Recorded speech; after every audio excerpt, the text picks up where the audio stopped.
Bismillahirrahmanirrahim. Assalamualaikum warahmatullahi wabarakatuh.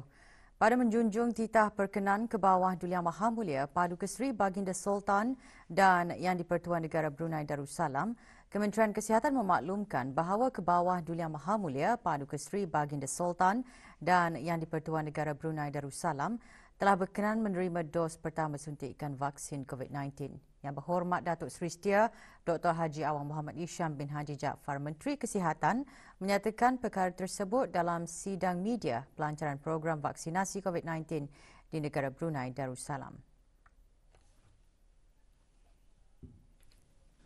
Pada menjunjung titah perkenan ke bawah Duli Yang Maha Mulia Paduka Seri Baginda Sultan dan Yang di-Pertuan Negara Brunei Darussalam, Kementerian Kesihatan ingin memaklumkan kepada orang ramai bahawa ke bawah Duli Yang Maha Mulia Paduka Seri Baginda Sultan dan Yang di-Pertuan Negara Brunei Darussalam telah berkenan menerima dos pertama suntikan vaksin COVID-19.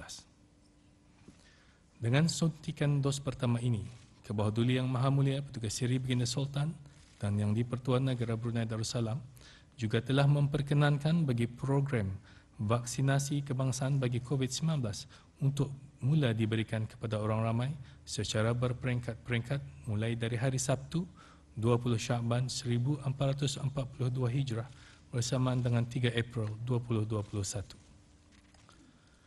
Sebagaimana yang telah dimaklumkan sebelum ini, sejak bulan Ogos 2020, Kementerian Kesihatan telah membuat persiapan bagi pelaksanaan program vaksinasi kebangsaan bagi COVID-19 di negara ini, yang antara lain termasuk menubuhkan sebuah jawatankuasa teknikal vaksin COVID-19 untuk meneliti, mengkaji dan menilai vaksin-vaksin COVID-19 yang ada di pasaran untuk memastikan vaksin-vaksin yang akan digunakan di negara ini adalah selamat, berkesan dan berkualiti berdasarkan data-data dan kajian-kajian saintifik yang telah dikemukakan sehingga kini. Berdasarkan penelitian dan penilaian terperinci, jawatankuasa tersebut telah menyenarai pendekkan vaksin-vaksin yang memenuhi aspek-aspek keselamatan, keberkesanan dan kualiti. Berikutan dengan penelitian tersebut, pihak berkuasa kawalan ubatan negara Brunei Darussalam ataupun BDMCA telah memberikan kebenaran khas bagi 3 vaksin COVID-19 untuk digunakan di negara ini. Kebenaran khas ini yang juga dikenali sebagai kebenaran penggunaan kecemasan ataupun EUA adalah bagi pencegahan penjangkitan COVID-19 semasa keadaan kecemasan atau pandemik kesihatan awam, yang mana tujuannya adalah mempermudahkan akses dan pemberian vaksin untuk menenangi pandemik dengan mengambil kira penekanan yang tinggi terhadap kriteria keselamatan, keberkesanan dan kualiti. 3 vaksin yang diberikan kebenaran khas tersebut ialah: pertama, vaksin COVID-19 Oxford AstraZeneca ataupun AZD1222, vaksin COVID-19 Pfizer BioNTech atau BNT162B2 dan vaksin COVID-19 Sinopharm BBIP COR-V. Bagi fasa pertama, suntikan vaksin COVID-19 akan diberikan kepada petugas-petugas barisan hadapan dan seterusnya akan dilaratkan kepada kumpulan-kumpulan lain mengikut fasa-fasa yang digariskan dalam strategi vaksinasi COVID-19 negara Brunei Darussalam. Bagi memastikan pelaksanaan program yang lebih cekap, Kementerian Kesihatan mengingatkan orang ramai untuk mengesahkan akaun BruHealth masing-masing dan memastikan maklumat peribadi di dalam BruHIMS dikemaskinikan bagi memudahkan tempahan vaksinasi COVID-19. Kementerian Kesihatan akan memaklumkan orang ramai bagi pembukaan tempahan vaksin-vaksin mengikut peringkat-peringkat pelaksanaan. Sementara itu, Kementerian Kesihatan juga ingin memaklumkan kepada orang ramai bahawa sebagaimana fatwa yang telah dikeluarkan oleh Yang Berhormat Mufti Kerajaan, penggunaan vaksin COVID-19 adalah harus menurut hukum syarak. Dengan bermulanya program vaksinasi ini, Kementerian Kesihatan akan melaksanakan penguasaan post-market surveillance dan secara aktif akan terus memantau profil keselamatan vaksin serta bekerjasama dengan rakan pengawal salian antarabangsa ataupun international regulatory counterparts yang lain bagi memastikan vaksin-vaksin yang diberikan adalah terus selamat dan berkesan untuk digunakan. Menteri Kesihatan dalam sidang media yang sama juga mengingatkan orang ramai bahawa walaupun tidak ada kes penularan dalam kalangan penduduk di negara ini, namun negara masih lagi terdedah kepada risiko penularan COVID-19. Menurut Menteri Kesihatan, vaksinasi merupakan langkah yang paling efektif untuk melindungi diri sendiri, orang yang tersayang dan juga masyarakat daripada kesan bahaya COVID-19. Dalam jangka masa sederhana dan panjang, jelas Menteri Kesihatan, semakin ramai orang diberi vaksin, semakin tinggi tahap kekebalan penduduk terhadap penyakit ini. Ia dapat mengurangkan kesan COVID-19 terhadap kesihatan awam dan masyarakat. Pada kesimpulannya, faedah dan kelebihan yang diperolehi dari vaksin COVID-19 adalah jauh lebih baik dari risiko mendapat jangkitan.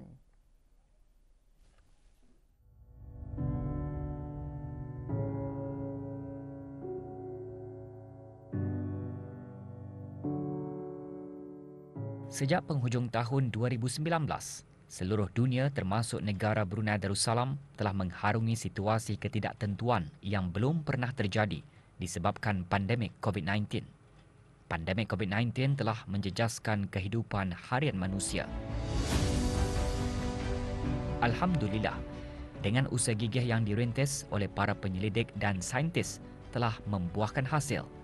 Vaksin untuk meningkatkan imuniti atau daya kekebalan tubuh bagi menghadapi penjangkitan COVID-19 berjaya ditemui. Dalam memerangi COVID-19, vaksin adalah penting dan cara yang mudah untuk menangani krisis kesihatan global dengan menurunkan kadar jangkitan, penyakit dan kematian di seluruh dunia. Kerajaan Kebawah Dulia Maha Mulia Paduka Seri Baginda Sultan dan Yang di-Pertuan Negara Brunei Darussalam telah merangka strategi program vaksinasi COVID-19 bagi negara Brunei Darussalam untuk kesemua rakyat dan penduduk di negara Brunei Darussalam. Program vaksinasi COVID-19 bermula pada hari Sabtu, 20 Syakban 1442 Hijrah bersamaan 3 April 2021 Masihi. Program vaksinasi COVID-19 ini terbahagi kepada 3 fasa. Fasa pertama akan diberikan kepada petugas barisan hadapan, warga emas yang berumur 60 tahun ke atas dan penuntut yang akan menuntut di luar negara. Kaki tangan Pusat Penjagaan Kanak-kanak, orang dewasa yang berisiko tinggi dan guru-guru akan diberikan vaksin COVID-19 bagi fasa kedua. Orang ramai yang berumur 18 tahun ke atas boleh mendapatkan vaksin COVID-19 di fasa ketiga. Orang ramai boleh membuat tempahan bagi vaksin COVID-19 melalui aplikasi BruHealth atau menghubungi talian nasihat kesihatan 148. Kelayakan bagi tempahan tersebut tertakluk kepada fasa-fasa yang sedang dilaksanakan. Kemaskini maklumat pribadi dalam BruHems Auda. Hanya individu yang mempunyai BruHems boleh membuat tempahan perjanjian. Sahkan akaun BruHealth Auda terlebih dahulu sebelum membuat tempahan melalui aplikasi tersebut. Berikut adalah pusat-pusat vaksinasi COVID-19. Bagi daerah Brunei dan Muara, pusat vaksinasi ditempatkan di Stadium Tertutup Kompleks Sukan Negara Hassanal Bolkiah bagi orang ramai. Manakala bagi Hospital Raja Isteri Pengiran Anak Soleha pula adalah hanya bagi petugas-petugas di hospital berkenaan. Bagi Jurudong Park Medical Center JPMC adalah khusus bagi pengamal perubatan am di klinik-klinik swasta dan penuntut yang akan melanjutkan pelajaran. Bagi daerah Tutong bertempat di Hospital Pengiran Muda Mahkota, Pengiran Muda Haji Al-Muhtadi Billah Tutong.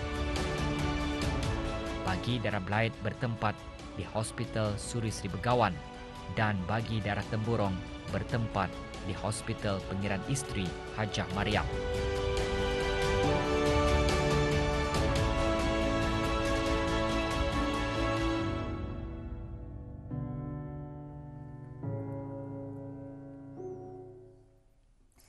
Dalam sidang media yang sama, Menteri Kesihatan juga memaklumkan satu kes import baharu jangkitan COVID-19 disahkan kemarin yang membawa jumlah keseluruhan kes di negara ini kepada 213 orang.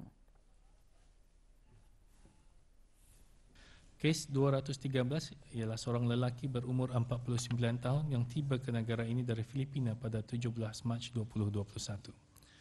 Penyiasatan dan pengesanan kontak telah mengesahkan tidak ada kontak terdekat bagi kes ini memandangkan mereka telah dikuarantin sebaik tiba di negara ini. Dan keseluruhan pengendalian perjalanan semasa ketibaan dan pengasingan diri mereka telah mengikut standard operating procedures yang setia ada. Pada hari ini juga satu kes telah disahkan sembuh dan ini bermakna jumlah kes yang telah sembuh ialah sebanyak 195 orang. Dengan itu terdapat 15 kes aktif yang masih dirawat di Pusat Pengasihan Kebangsaan dan semua kes aktif adalah dalam keadaan yang baik. Dengan pengesanan kes terbaru ini, sebanyak 72 kes import telah disahkan sejak kes jangkitan tempatan berakhir dilaporkan pada 6 Mei 2020. Pada ketika ini, negara Brunei Darussalam telah mencatatkan 330 hari tanpa kes jangkitan tempatan COVID-19. Pada hari ini, seramai 556 orang sedang menjalani pengasingan diri mandatory di pusat-pusat pemantauan yang telah ditetapkan oleh kerajaan, iaitu mereka yang baru tiba ke negara ini setelah melakukan perjalanan dari luar negara. Setakat ini, seramai 15,866 orang telah menamatkan pengasingan diri mandatory di kemudahan-kemudahan berkenaan. Dalam tempoh 24 jam yang lalu, sebanyak 263 sampel telah diuji bagi virus SARS-CoV-2 yang membawa jumlah keseluruhan ujian makmal dijalankan sejak Januari 2020 kepada 114,397 ujian. Kementerian Kesihatan akan terus memantau situasi wabak di dalam negara serta di peringkat serantau dan global serta melaksanakan penilaian risiko secara berterusan. Satu lagi rangkaian bisnes keluarga pengedar dadah berjaya ditumpaskan oleh Biro Kawalan Narkotik BKN dalam operasi Bullseye yang dijalankan antara 25 Mac hingga 31 Mac 2021. Operasi tersebut menyasarkan 9 lokasi di daerah Tutong dan daerah Brunei dan Muara. Setakat ini, 17 orang tempatan ditahan kerana disyaki terlibat dengan aktiviti pengedaran dadah dan pembersihan wang haram hasil daripada kegiatan haram tersebut. Operasi berhasil menahan 14 lelaki dan 3 perempuan tempatan dalam lingkungan umur 20 ke 65 tahun. Ini merupakan satu lagi bisnes keluarga didalangi oleh sepasang suami isteri yang mempunyai rangkaian tersendiri bagi menjalankan aktiviti pembekalan dadah kepada pengedar-pengedar di beberapa kawasan yang dikenal pasti di negara ini. Aktiviti pengedaran tersebut dipercayai berselindung di bawah aktiviti penangkapan dan penjualan ikan dan perniagaan dalam talian bagi mengaburi mata pihak berkuasa. Pemeriksaan ke atas keenderaan dan tempat kediaman tangkapan mendapati beberapa rampasan yang signifikan antaranya dadah terkawal jenis syabu, dadah kelas A seberat 1,703.06 gram dengan nilai pasaran melebihi RM300,000. Wang tunai sejumlah RM76,683.30, 9 buah kereta, 2 buah motosikal, 4 buah perahu serta enjin, 4 biji alat GPS, beberapa buah telefon bimbit dan beberapa barang kemas yang dipercayai hasil daripada aktiviti pengedaran dadah. Tangkapan-tangkapan tersebut masih di dalam siasatan di bawah kesalahan Seksyen 3A Akta Penyalahgunaan Dadah APD Penggal 27 iaitu atas kesalahan memiliki dadah terkawal bagi tujuan mengedar melebihi dari 100 gram membawa kepada hukuman gantung hingga mati. Seksyen 3 Perintah Mendapatkan Kembali Hasil Jenayah 2012 atas kesalahan pembersihan wang haram. Seksyen 6(A) Akta Penyalahgunaan Dadah APD Penggal 27 iaitu atas kesalahan memiliki dadah terkawal. Seksyen 6(B) APD Penggal 27 iaitu atas kesalahan memakan dadah terkawal. Seksyen 7 APD Penggal 27 iaitu atas kesalahan memiliki alat perkakas yang digunakan untuk memakan dadah terkawal dan Seksyen 10 APD Penggal 27 iaitu atas kesalahan bersubahat melakukan kesalahan di bawah Akta Penyalahgunaan Dadah Penggal 27. BKN masih lagi meneruskan siasatan serta tangkapan suspek-suspek yang dipercayai mempunyai hubungan ataupun kaitan dengan aktiviti pengedaran dadah rangkaian sindiket ini. Pihak BKN juga ingin memohon bantuan kerjasama orang ramai untuk menjejaki seorang individu bernama Muhammad Syahibul Syam bin Swan, nombor kad pengenalan 01035373 bagi membantu siasatan berhubung kes ini. BKN mengingatkan bahawa pihaknya tidak akan berhenti di dalam usaha untuk memusnahkan rangkaian-rangkaian dadah yang ada di negara ini walau di mana jua mereka berada. BKN juga tidak akan berkompromi dengan mana-mana pihak yang terlibat dan bersubahat menyokong kegiatan haram tersebut. Dengan kejayaan ini, BKN juga merakamkan ucapan penghargaan kepada agensi-agensi perisikan keselamatan dan penguatkuasaan di negara ini atas bantuan kerjasama yang diberikan ke arah menjayakan operasi tersebut. Sebarang maklumat yang mencurigakan berhubung dengan kegiatan penyalahgunaan dadah boleh menghubungi talian 244 8877 waktu pejabat, hotline 8777-444 selepas waktu pejabat atau email ncb@narcotics.gov.bn. Awang Haji Eddie Huzaimi bin Haji Mat Yassin dari Pejabat Ketua Pengarah Jabatan Kerja Raya dan Dano Hafizah binti Haji Alias dari Jabatan Kemajuan Perumahan masing-masing muncul johan dalam musabaqah tilawah Al-Quran Kementerian Pembangunan dan jabatan-jabatan di bawahnya. Majlis diadakan kemarin di kementerian berkenaan. Penyampaian hadiah kepada pemenang disempurnakan oleh Yang Berhormat Datuk Seri Setia Jurutera Awang Haji Suhaimi bin Haji Ghaffar, Menteri Pembangunan. Naib Johan bagi kategori Qari Awang Haji Lihan bin Haji Ibrahim dari Jabatan Perancang, Bandar dan Desa dan Awang Muhammad Yusrin bin Daud dari Jabatan Ukur di tempat ketiga. Sementara itu bagi kategori Qari A di tempat kedua dan Zuazrina binti Ibrahim alias Ibrahim dari Jabatan Mekanikal dan Elektrikal Jabatan Kerja Raya dan Pangeran Maimunah binti Pangeran Hassan dari Jabatan Kemajuan Jabatan Kerja Raya di tempat ketiga.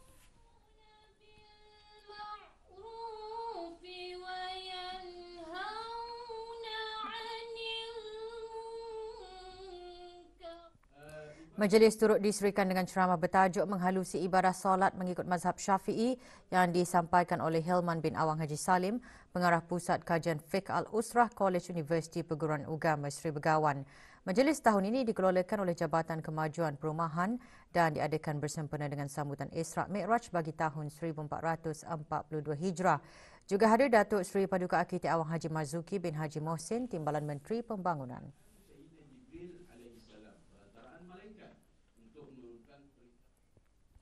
Bagi memperingati sambutan Hari Kaji Cuaca Sedunia yang disambut pada setiap 23 Mac, Jabatan Kaji Cuaca Brunei Darussalam mengadakan majlis sambutan Hari Kaji Cuaca Sedunia 2021 dengan tema Lautan, Iklim dan Cuaca Kita atau The Ocean, Our Climate and Weather, memfokuskan hubungan lautan, iklim dan cuaca dengan sistem bumi. Majlis diadakan kemarin di Kementerian Pengangkutan dan Info Komunikasi. Pada majlis ini, Yang Berhormat Datuk Seri Setia Awang Abdul Muttalib bin Pehin Orang Kaya Seri Setia, Datuk Paduka Haji Awang Muhammad Yusof, Menteri Pengangkutan dan Info Komunikasi melancarkan kempen kesedaran cuaca 2021 dan Kelab Meteorologi Muda Brunei BYMC.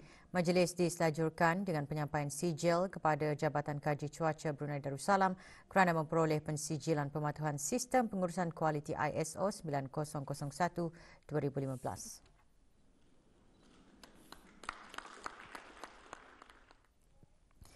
Juga diadakan forum yang antara lain menekankan peranan utama lautan dalam mempengaruhi cuaca dan perubahan iklim dunia. Acara turut diisikan dengan pameran yang disertai oleh beberapa agensi kerajaan dan swasta.